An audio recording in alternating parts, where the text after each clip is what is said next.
Future సిటీకి అనువుగా green కారిడార్లను అభివృద్ధి చేసి అంతర్జాతీయ విమానాశ్రయం నుంచి త్వరితగతిన ఫ్యూచర్ సిటీకి చేరుకునే ప్రణాళిక రూపొందిస్తున్నామని Hyderabad airport metro limited MD NVS Reddy తెలిపారు. దాదాపు 15,000 ఎకరాల్లో విస్తరించనున్న భవిష్య నగరిని కాలుష్య రహిత నగరంగా రూపొందించడంలో, దానికి అంతర్జాతీయ స్థాయి ప్రమాణ సౌకర్యాలు కల్పించడంలో మెట్రో రైలుతో కూడినటువంటి ఈ గ్రీన్ కారిడార్ ప్రముఖ పాత్ర వహిస్తుందని ఆయన చెప్పుకొచ్చారు.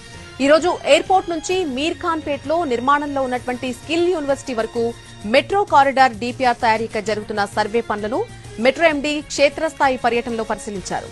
అవసరమైన అనేక సూచనలు చేశారు. కొంగరకలాం దాటిన తర్వాత ప్రస్తుతం రోడ్డు లేకపోవడం వల్ల కాలినడకనే కొండలు గుట్టలు దాటుకుని ఆయన ఈ క్షేత్రస్థాయిలో పర్యటించారు.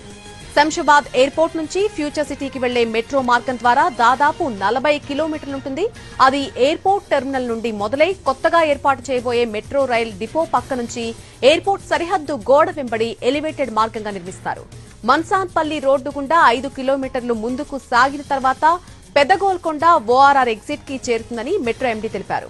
సీఎం సూచనలకు అనుగుణంగా బహదూర్గూడలో ఉన్నటువంటి దాదాపు 1000 నుంచి 1500 ఎకరాల ప్రభుత్వ భూమిని ఒక అంతర్జాతీయ స్థాయి కేంద్రంగా అభివృద్ధి చేసేందుకు తోడ్పడేలా బహదూర్గూడ, పెద్ద గోల్కొండ